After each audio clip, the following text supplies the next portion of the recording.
شروع اللہ کا نام لے کر جو بڑا مہربان نہایت رحم والا ہے۔ الف لام میم۔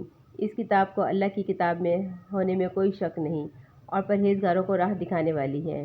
جو لوگ غیب پر ایمان لاتے ہیں اور نماز کو قائم رکھتے ہیں اور ہمارے دیے ہوئے میں سے خرچ کرتے ہیں، اور جو لوگ ایمان لاتے ہیں اس پر جو آپ کی طرف اتارا گیا اور جو آپ سے پہلے اتارا گیا، اور وہ آخرت پر بھی یقین رکھتے ہیں، یہی لوگ اپنے رب کی طرف سے ہدایت پر ہیں اور یہی لوگ فلاح اور نجات پانے والے ہیں۔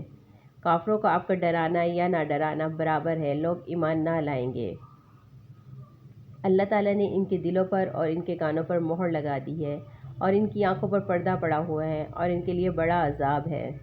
بعض لوگ کہتے ہیں کہ ہم اللہ پر اور قیامت کے دن پر ایمان رکھتے ہیں، لیکن در حقیقت وہ ایمان والے نہیں ہیں۔